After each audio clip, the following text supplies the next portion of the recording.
Welcome back to the show. We are hitting the home stretch. We're going to take our time with this. We're going to ease into this like a lukewarm bath. Maybe just a hot, not a hot, too hot. We're not going to scare people, but we have Doug Force here. And welcome, Doug. You're making a film called The Myth is Canada. I am. And well, we are, actually. I shouldn't say I am. Yeah. What's your role with the film? Well, I was the one that kind of did all the research, pulled all the research together. I actually stand on the shoulders of giants when I say I pulled all the research together. There was a wonderful gentleman that did a lot of the work here in Canada. He died this year, passed away in April or May of this year, Eldon Warman. He had a wonderful website called DTax Canada, where I read on DTax Canada many years ago now. He had what they called the Walter Cool letter up there. And Walter Cool was a backbencher. Yeah. In Ottawa in the 1920s and 1930s. Yeah. And he wrote a letter, very famous letter, to René Lévesque in 1976, when René Lévesque was having a big thing in Quebec for the PQ. They wanted to do a big separation. Right. And so he wrote a letter saying, Mr. Lévesque, you can't have a divorce without first having a marriage. Canada never confederated. You're already a sovereign nation. So René... He went to Ottawa to see Pierre Elliott Trudeau, and he went into the office of Trudeau, and he threw the letter at him, and he said, read this and tell me, is it true or not? And Trudeau read the letter, and he said, yes, it's true, but you shut up and go back to Quebec. Here's 2 big suitcases full of money. Now piss off. Is that what really happened? Yeah. And Trudeau knew that? Trudeau knew it. Of course he knew. All of the premiers, all the prime ministers know it. But René Lévesque had the referendum anyway. Well, he did the referendum, but in order to continue the myth going on that, we need to separate from Canada, the reality is that all they had to do was hold a constitutional convention, seat a de jure government, and they're done. But why didn't they do that then? Money and power. Okay. So they wanted to maintain the power structure that they had in Quebec by continuing the lie of the separation. I see. And then in order to tax the Quebecers so they could enlighten them, or fill their own bank accounts. And that's, I was just mentioning I had a conversation with Nicole Lebresser over the weekend in Montreal, and the one thing that I got out of that conversation is like, why are we paying taxes? Why aren't we getting dividends? Exactly. Right? Exactly. Well, that's because we're not a party to the contract. If you read the Constitution Act of 1982, in section, I think it was 19.1 and 19.2, it only applies to the members of the federal government and members of the provincial government. They're the party to the contract. So they're the only ones that can actually get paid. Hence, the myth is Canada. Okay, what's going on here, Doug? Well, what's happening? I asked a simple question. In 2017, we're celebrating 150 years of Confederation, are we not? It's all over the place. They had big parties this summer. Yeah. And they say in 1867, the British North American Act caused Canada to confederate. Right. In 1889, the Interpretation Act that was created in the UK said that the Dominion of Canada was a colony. So how can we have confederated in 1867 and be a colony in 1889? Well, then we had the Statute of Westminster. Correct. Right? That ended the British North American Act. But prior to that ending, they did something very, very smart. Queen Victoria, she wanted to end the monarch of Canada, and in 1893, they did what they call the Statutes Law Revision Act, which took out the enacting clause from the British North American Act, but also, more importantly, it took out Section 2 of the British North American Act, which said that there was a monarch in perpetuity through heredity. It eliminated that. So in 1901, when she passed away, the monarchy ended in Canada. So I asked the question. Okay. In 1982, when Pierre Elliott Trudeau went to England, what queen was he taking the Canada Act to? Because it certainly wasn't the Queen of Canada. We hadn't had one since 1901. So, wow, so many questions. Where do we begin? So we're not part of the monarchy? No, ma'am. Haven't been since 1901. So why do we pretend that we are? Oh, the whole idea is, in 1931, Yeah. when the Statutes of Westminster was put through, it ended the British North American Act, and it allowed Canada to confederate, to go to the will of the people, to turn around and hold either constitutional conventions or conventions for confederations in all the provinces, and then confederate to a federal authority. And the powers that be in Ottawa and in the UK didn't want that to happen, simply because it would have eliminated their power structure. It would have taken all that they had thought they worked for over the years in putting their criminal activities together. It would have taken them all away, because once you put the power back into the hands of the people, those that are in power then would have lost it. And so they continued to have the illusion and that we had confederated, and that we were a constitutional monarchy, et cetera, et cetera. And if you actually go to the website of NephilimFilms.com and go to where our project is, there's a timeline on there, and we go into explaining what happened after 1931 and the various iterations on the British North American Act that they called the Constitution Act. 1939, 1940, 1942, 1965, 1971, et cetera, et cetera. But they're all were just the British North American Act that was a dead document. But it was there as an overlay to pretend that we had done what they say we had done, which was a lie. Okay, so that existing power structure, and you mentioned criminal activities by the power structure? Well, if it's an illegal and unlawful overlay that they've done to us, they're even. I remember Harper, when he was governor a few years ago. Yeah. He was in an interview in Calgary, and he made claim that the federal government is a de facto government, which means it's an unlawful and illegal government. The Governor General just recently, the one before the one that's in there now, she made it very clear that she was a de facto head of state. Nobody even really knows what de facto means unlawful and illegal. Wow. It means... What about paying taxes on your wages? We're not supposed to be doing that either. Okay, well, if we get into taxes and so forth, it's going to be a much longer show than what we've garnered time for here. Right. But yes, the simple answer to that is yes, you're absolutely correct, that taxes would be considered illegal here. Because it wasn't never ratified? Or? But still, not even illegal. But why aren't we getting dividends? We live in a wealthy nation. Because we're not a party to the contract. Once again, it circles back to the contract. The contract, the overlay that they call the Constitution Act 1982, does not apply to us. It only applies to them. Who's them? The right honorables, the politicians that sit in power today, and the permanent secretaries that are behind them, the permanent government that we don't vote for. You mean the bureaucracy, the high-level bureaucracy, the high-level bureaucracy, the deputy ministers. Well, Russell Rogers Smith. Okay. Actually, I have a quote from him. If you don't Sure, mind, can I do it? Yeah. It says, "Never before have so many known so little about so much." Now, Russell Rogers Smith is a very interesting character because he was in the 1930s. In the 1930s, he was the gentleman that created the three clauses that Mackenzie King took to the UK that were then taken verbatim and inserted into the Statute of Westminster that allowed Canada to confederate. Okay.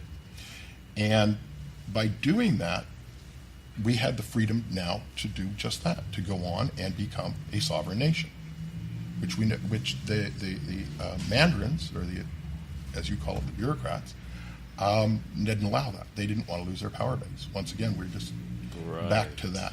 Okay. And so when they did create they finally got to the point where Trudeau,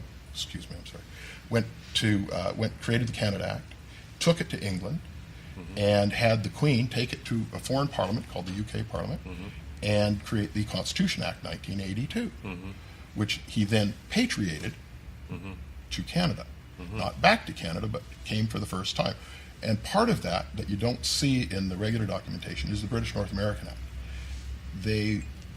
Because the British North American Act in 1867 was never given to Canada.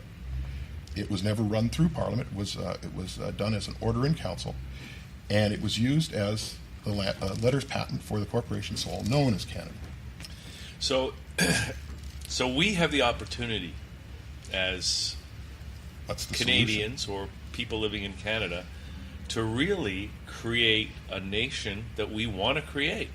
And you know, people talk about Canada, you know, like the United States, they took themselves, like they created themselves from the British monarchy, or maybe not. But we were not talking about them right now. We're talking about us. Well, they had a constitutional convention in 1789, or 1791, where they created the Constitution. Okay, so they did it. They did it, and that was from the people. And we have the opportunity now in Canada to really create a country that we want, and that could include we get dividends instead of paying taxes. Correct. Now, the movie that we're crowdfunding on Indiegogo right now to make, not only will it contain all the evidence showing that Canada didn't confederate, Canada doesn't have a constitution, Canada is not a sovereign nation, but for the last half hour or so of the movie, we're going to explain to the people how they can actually hold a constitutional convention, seat a de jure government under their own constitution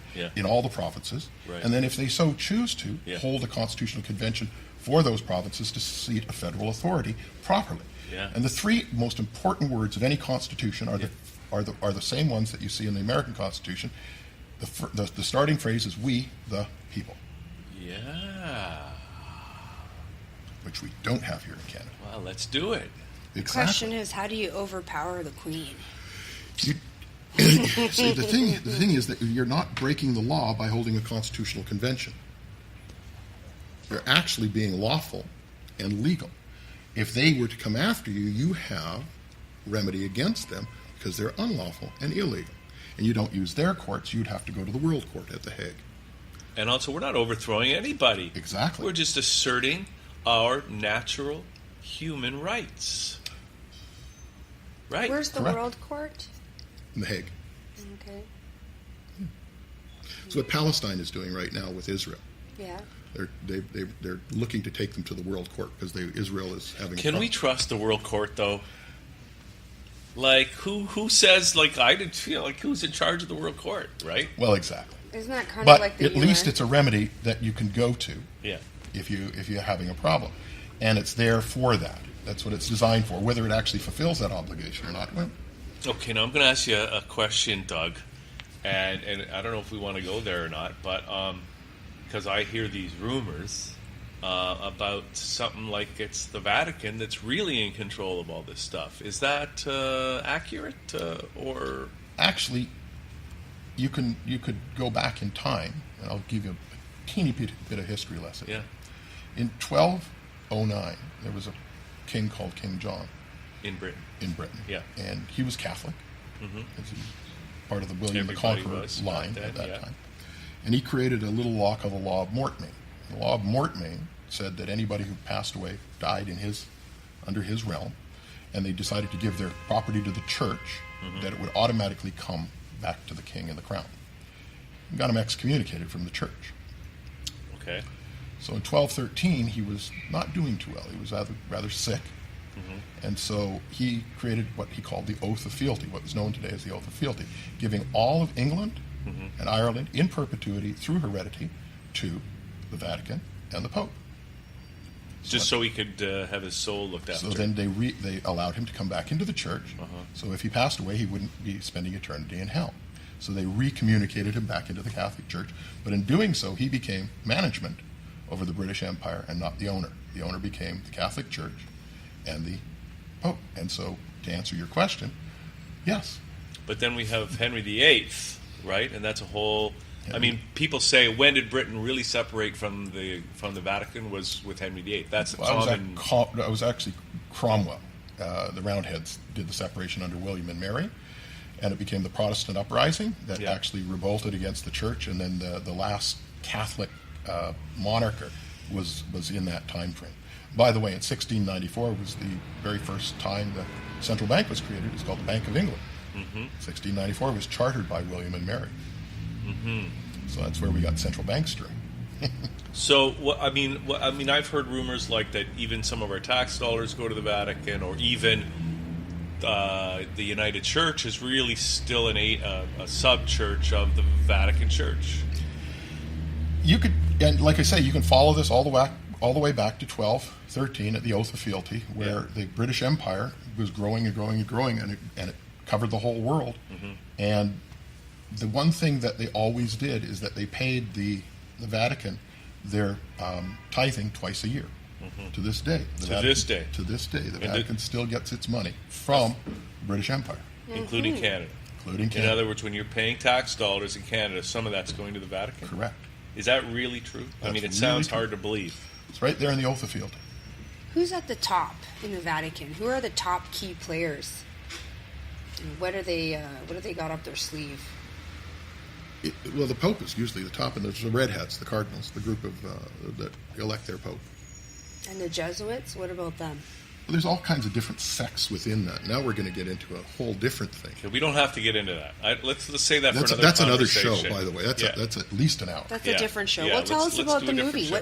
What do we have to look forward to learning in this film? Like, what is the nitty gritty of this movie you're making? Well, if you look around today, you know, there's a lot of problems with immigration going on, and how Mr. Trudeau is just allowing everybody and their dog to come here without actually consulting the people. But if you look at when he was sworn in, his oath was to the Queen, period, not to the people of Canada. And so all his government officials that were sworn in all swore to the Queen. Well, the Queen has nothing to do with Canada. She's a foreign monarch, yet they're working for her to the detriment of the Canadian people. And that's the problem. And so that's why the movie is so very important, to understand how we came to that position.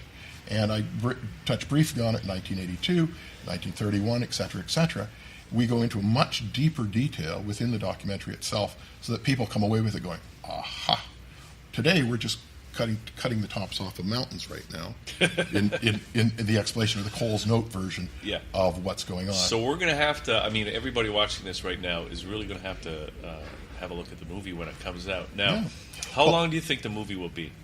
I expect it to be about 90 minutes. Like a full-length feature film. Yeah.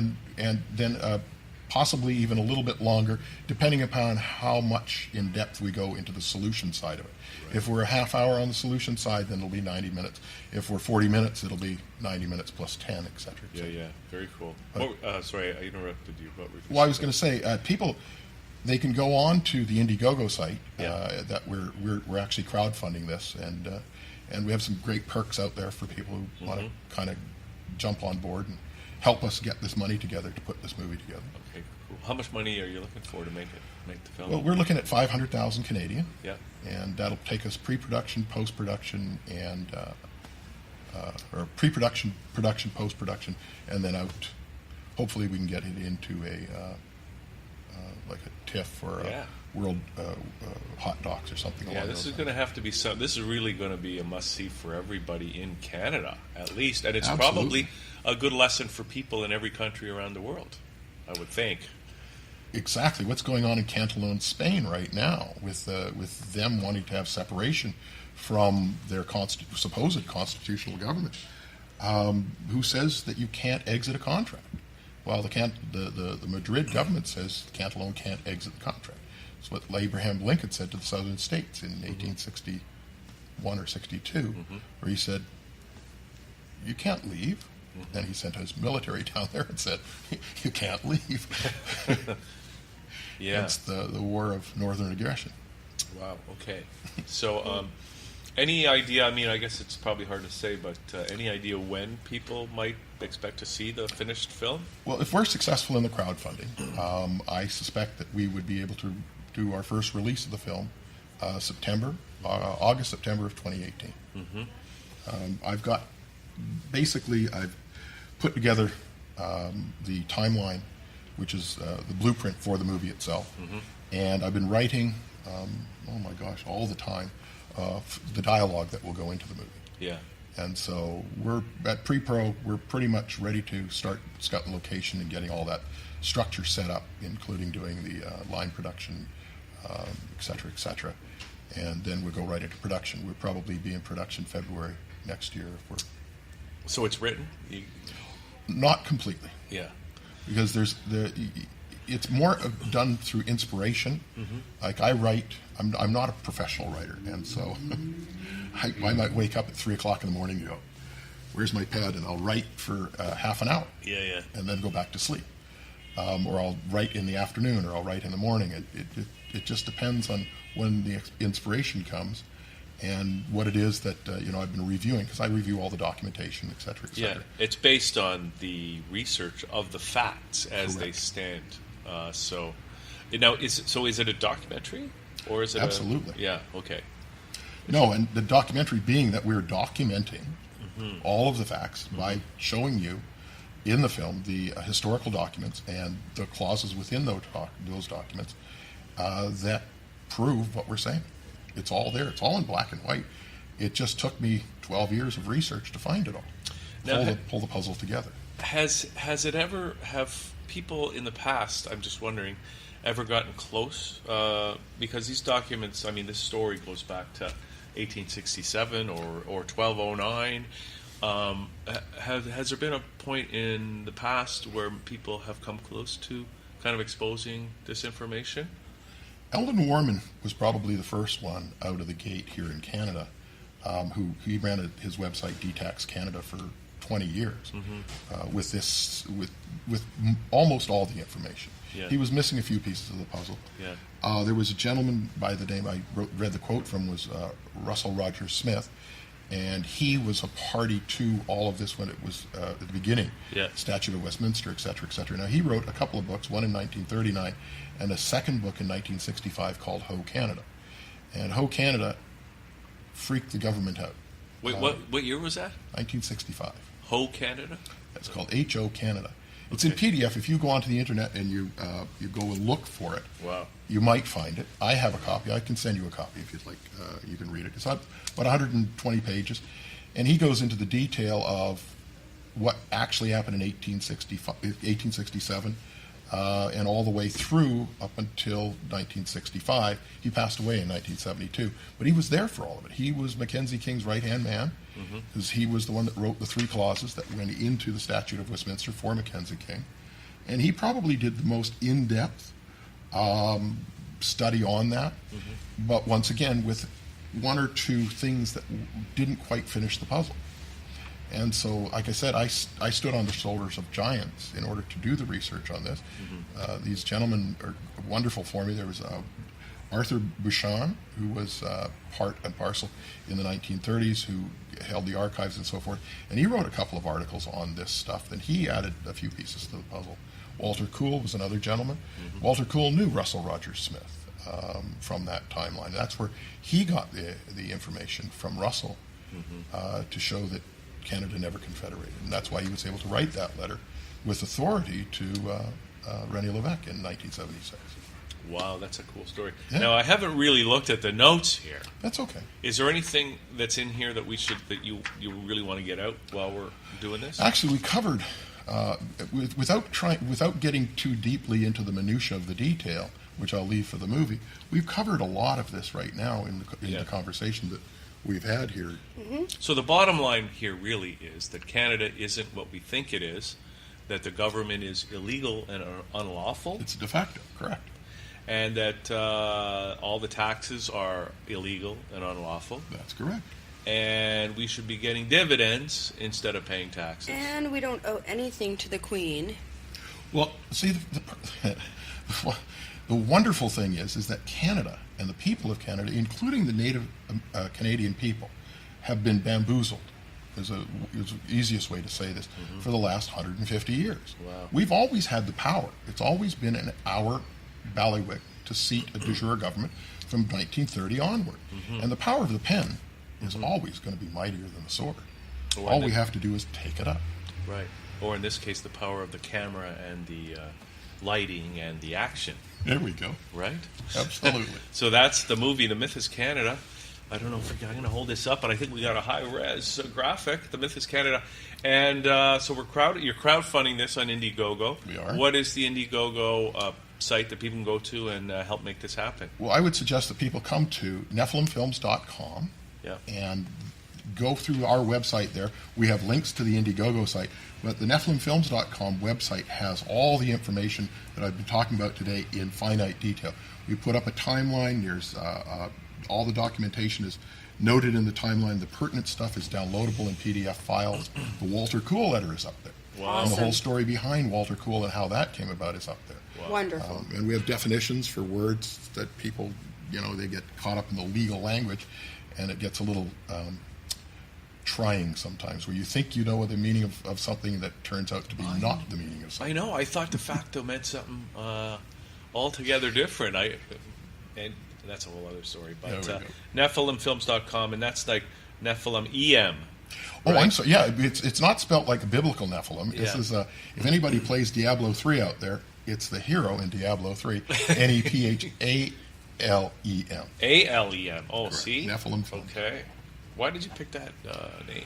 Just I curious. wanted the hero. Yeah. I wanted it to be a hero of Yeah. some sort. Yeah. And I have been playing Diablo 3 online with Okay. people for Well, years. you and years. are a hero, and But- we thank you for bringing out this truth and this knowledge and for all your years of research, because we need people like you out there. So anyone who can support this man, please do. We need more But this heroes in this this is world. really an opportunity for every Canadian to be a hero, and Themselves. we can create the country in the image that we want as a truly independent country, and get dividends instead of paying taxes. Exactly. Right? Canada is huge in natural resources, massive. We have more oil and natural gas than the whole Middle East combined. But not only that, we can be an example for freedom for everybody in the world. Correct. Right? That's why we need this movie to come out. And that's why we need to stand up against the NWO and make sure that their plans do not succeed. Because we have the power. We, the people, have the power. But we need to be educated. We need to not vote. We need to not support these laws. And we need to stand up for ourselves. And we can create this revolution. But we need to be educated by people like this man. So check out his website and do what's right. Yep, NephilimFilms.com. Thank This you. has been great, Doug. Thanks for coming in today. Wonderful. Thank you both. Thank you for having me. Thank you. Thank you. Looking Wonderful. forward to the film. Okay, I think that's it for Liquid Lunch today. What a great show. Thanks, everybody, for tuning in. And we'll see you all again the next time right here on thatchannel.com. See you then.